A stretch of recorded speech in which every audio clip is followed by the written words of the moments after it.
Siamo alla fine degli anni 60, inizio anni 70, e praticamente io passo da scenografo di Roberto Rossellini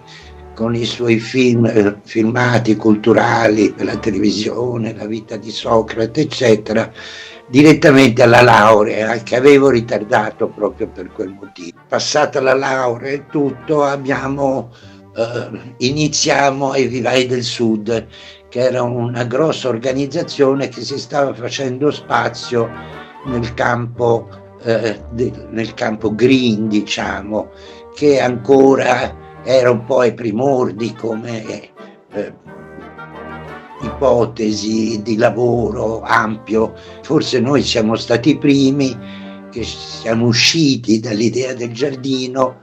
per arrivare ad un'idea inside outside, creare questa architettura che avesse una continuità tra il dentro e il fuori, e quindi le magie delle ombre, il nostro Mediterraneo, i pati, e si sviluppa praticamente un'architettura molto interessante, che possiamo anche definire effimera sotto certi aspetti, perché trattavamo la canna di Manao, trattavamo il bambù, trattavamo tutta una serie di materiali che venivano dalla nostra area del Mediterraneo e ancora più lontano, se immaginiamo i paesi dell'Estremo Oriente, l'India in particolare. E in quel periodo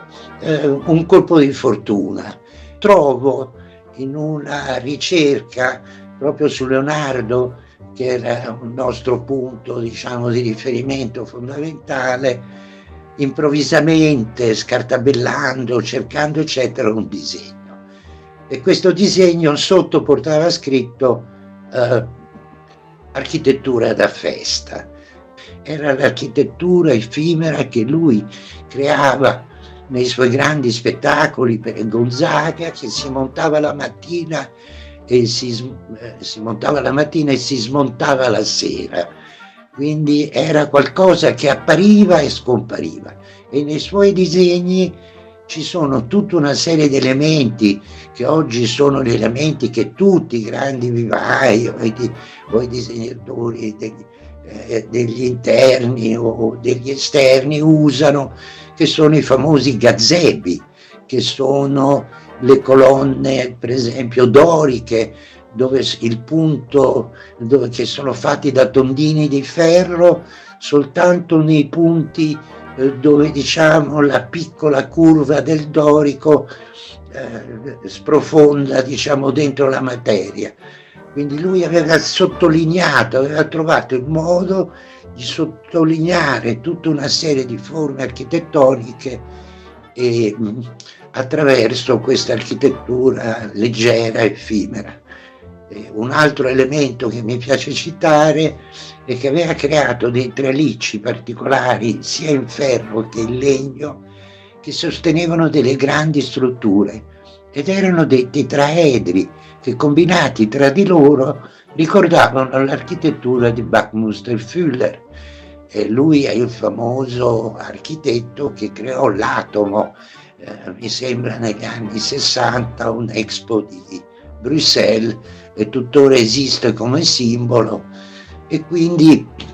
questa invenzione dei tralicci, inventò tutto praticamente, noi arriviamo con la conclusione, però diciamo che fu un compagno di viaggio straordinario. Il giardino diventava una festa,